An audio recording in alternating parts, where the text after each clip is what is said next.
Hola, buenas tardes. Soy Martín Sarmiento en una nueva entrevista aquí en el evento Tejiendo Ciudadanía, tercer encuentro, esta vez desde el Oriente. Este evento llega gracias a PNUD, UNAP, Grupo La República, RCP, IEP, UNAMAT, Universidad Nacional Amazónica de Madre de Dios, Embajada Británica, Unión Europea. Ahora estoy con Ángela Acevedo, ex viceministra de Interculturalidad. ¿Qué tal, Ángela? ¿Cómo estás? Un gusto Muy bien, saludarte. muchas gracias. Gracias por la invitación para conversar. Ángela, quería abrir la entrevista sabiendo tu opinión sobre este tipo de eventos, este tipo de iniciativas, de encuentros en diversas regiones. Yo te cuento, yo he estado en el anterior en Arequipa, también en Trujillo, esta vez en el Oriente, y cada uno con su peculiaridad. ¿Qué encuentras aquí? ¿Qué te parece este tipo de iniciativa? Bueno, primero saludar y felicitar este tipo de iniciativas porque permiten dialogar sobre la problemática que enfrenta nuestro país, pero focalizando con un zoom para determinadas áreas geográficas, ¿no? Permite dialogar, pero dialogar con presencia de diferentes actores, tanto del sector público como del sector privado, organizaciones de la sociedad civil, academia, cooperación, pensando un poco en qué necesitamos para mejorar la democracia que tenemos, ¿no? Ángela, tú has estado desde adentro, desde el Ejecutivo, mucho tiempo, pero se habla en el panel que tú también integraste, se habla mucho de cifras, de números, pero aterrizando un poco a lo que ya, para que la gente pueda entenderlo, ¿por qué es importante hablar de gobernanza para prevención o gestión pública? O gestión de conflictos, perdón. ¿Por qué es importante hablar de gobernanza? Porque creo que más allá de la cifra, lo que nos demuestra la cifra es esta situación de vulneración, de diferencia que existe en ciertas zonas del país con el resto, ¿no? Una ciudadanía no completa, ¿no? Con no una garantía completa de los derechos que tenemos como ciudadanos, como ciudadanas. Y en esta zona hablamos de una población específica, que son los pueblos indígenas, Sí, que tienen sus derechos colectivos. Entonces, creo que hemos visto que la situación es preocupante porque efectivamente, por ejemplo, sin entrar al número, ¿no? Pero en Loreto el acceso a agua, la falta de acceso a agua potable es de las zonas más altas del país, ¿no? Tienes problemas con el acceso a agua, conexión a internet, temas de anemia, ¿no? ¿No? Con la población no solo de Loreto, sino de otras zonas de esta macrorregión con las cifras más elevadas que tiene el país. Entonces, ¿qué política pública debes implementar para superar estas cosas y para que tengamos ciudadanos con igualdad de derechos para todos, ¿no? O de todos? Juan del Carmen Aro, que es viceministro de Gobernanza Territorial de la PCM, también participó de esta mesa y mencionó que se ha aprobado ya una resolución ministerial sobre estos casos. Y no sé qué me puedes decir de la importancia o qué tanto puede ayudar esta guía para el funcionamiento de redes de alerta temprana, para la prevención y la gestión de conflictos socioambientales.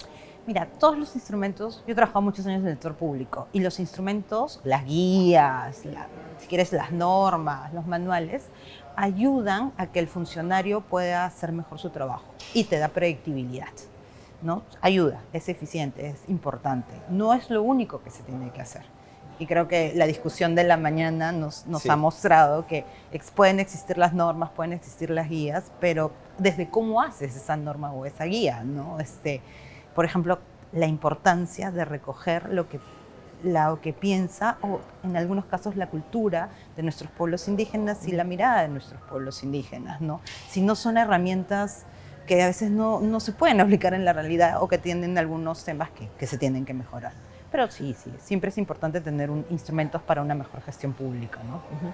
Hablaba hace unos minutos con el monseñor Miguel Ángel Cárdenas. Él decía, se puede hablar de política, se pueden firmar acuerdos, se pueden firmar actas, pero acaba la gestión del funcionario, viene otro y no respeta lo que se hizo antes. ¿Qué, Como qué puedes decir de país, esto? como país tenemos un gran problema con el tema del cumplimiento de los compromisos, de los acuerdos que se llevan entre el Estado y la sociedad civil, los pueblos indígenas, pero también los acuerdos que hay entre empresas privadas y las organizaciones, ¿no? Ujú. Y eso es clave para generar confianza, no para recuperarla, para generarla, pero demuestra los temas de eficiencias necesarios, ¿no? Y se debería tener todo un sistema de seguimiento en el caso de los compromisos, de los acuerdos, pero también creo que un punto que relevar es, muchas veces tenemos que ver bien a qué acuerdos llegamos. O sea, a mí me ha tocado ver que para el cumplimiento de un compromiso eran muy generales o que era imposible, o ya caías en la interpretación, ¿no? Y de nuevo, cuando hablamos de los pueblos indígenas, estos acuerdos tienen que ser claros, tenemos que incorporar el enfoque intercultural en nuestras políticas públicas y en los acuerdos que se firman. Precisamente te quería hablar de esos enfoques, ¿no? Enfoques de derechos humanos, territorialidad, interculturalidad y de género, ¿verdad? Ujú, Ahora es muy importante por la situación actual que vive la región con el tema de las economías ilegales, que prácticamente son las que gobiernan ujú, y que de unos años hasta acá han crecido demasiado. ujú. Sí, ay, mira, es alarmante. Ahorita en el panel se está conversando sobre eso, sobre la presencia de actividades ilegales, porque ya no solo hablamos de minería ilegal, hablamos de minería legal, de narcotráfico, de tala ilegal, ¿no? Entonces, que van asociadas además con otras vulneraciones. O sea, cuando se da una situación de actividad ilegal, por ejemplo, tienes todo el tema de trata de personas, ¿no? Y las personas que más sufren estas situaciones son los más vulnerables, ¿no? Mujeres, niños, ancianos. Niños, niñas y ancianos, ¿no? Entonces, es clave que cuando planteemos una política, cuando se plantea una política para enfrentar estas actividades ilegales, tienen que incluir también los enfoques de derechos humanos, de género, de interculturalidad, porque si no, no vas a tener una política sin una patita, ¿no? Sin considerar una mirada específica para estas poblaciones. Estamos en la región Loreto, estamos aquí, tú por tu función pública, por tu cargo, has venido muchas veces por aquí y has visto un poco la realidad y el avance o el retroceso de la región en todas las materias, ¿no? De acceso a servicios básicos, bueno, de cómo se ha manejado el tema de los gobiernos regionales y todo esto, acceso a vías públicas. Pero, ¿cómo ves la región luego de tu gestión? ¿Ha avanzado, ha retrocedido, se ha estancado? Lo que pasa es que estamos en un momento en el país complicado, post pandemia. Creo que hay que ser claros que la post pandemia nos trajo un, se hizo evidente una serie de vacíos que teníamos en la prestación de los servicios públicos. Y a esa evidencia y a la crisis que generó la pandemia, también tienes que pensar que había una serie de crisis, una serie de momentos o crisis políticas, ¿no? Ujú. Que se ha vivido en los últimos años, ¿no? Además con el terrible fallecimiento de un número importante de población Ujú. que se manifestaba. Entonces, en general, hay una situación de inestabilidad. Loreto mismo, Loreto y toda la macrorregión amazónica ha tenido un incremento en actividades ilegales, por ejemplo, que hace urgente que pensemos pensando también en que viene un nuevo proceso electoral, en qué temas tenemos no quiero, que tenemos que resolver, ¿no? Porque son muchos años en que está lo mismo y que ha habido un incremento en muchos temas, en muchas crisis actuales, ¿no? Por las Cuando crisis se, actuales. cuando se habla de la prevención y gestión de conflictos, ¿cuáles son los principios que deben respetar las instituciones involucradas en estos temas? Bueno, tienes que tener, cuando se habla de prevención o gestión de conflictos, tú tienes que tener un enfoque de derechos humanos, tienes que trabajar con un enfoque intercultural, con un enfoque de género, con un enfoque, principalmente con esos enfoques, ¿no? Tienes que respetar, yo creo que una buena política o un buen programa para la prevención y gestión de conflictos parte por el diálogo, por la transparencia, por ser muy, muy abiertos, transparentes y dialogantes con la población, ¿no?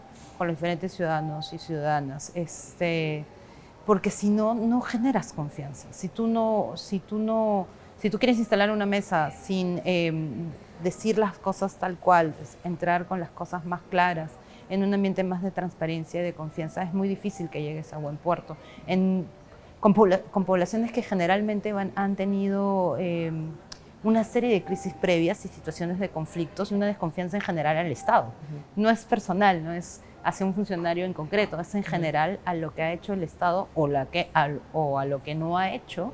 Y no solo es el gobierno nacional, son los diferentes niveles del Estado también, ¿no? Ahora, y Ángela, para cerrar, y yendo a la participación de la población indígena en este proceso, yo asumo que es muy importante y los funcionarios del Estado deben tenerlo en cuenta también, que deben tener este principio de articulación y sobre todo conocer, venir y ver la realidad. Pero esta población indígena a veces se le excluye, no es reconocida en estos procesos. ¿Por qué? Creo que al principio tú lo has dicho, ¿no? Tienes que convocar a los directamente involucrados y a las personas que están en el territorio. Y además en el caso de la población indígena, tienes que convocarlo a través de sus organizaciones representativas. En algunos casos, esa convocatoria, esa participación de los pueblos indígenas a través de sus organizaciones representativas no se da. Y no se da a veces por desconocimiento de las propias entidades, ¿no? Y eso es algo que tiene que identificarse y mejorarse, ¿no? O sea, porque si no, de nuevo, ¿en qué clima de confianza estás hablando para una mejor gestión de un conflicto? Si no convocas a los directamente involucrados, ¿no? Bien, ha sido muy amable, Ángela, gracias a ti, por darnos Martín. estos minutos, que te agradezco. Bueno, y seguimos en el evento. Gracias. Mil gracias. Hemos estado con Ángela Acevedo, ex viceministra de Interculturalidad. Soy Martín Sarmiento y vamos a seguir con más entrevistas durante el evento. Muchas gracias, nos vemos. Suscríbete a nuestro canal de YouTube y activa la campanita para que estés al día de toda nuestra programación.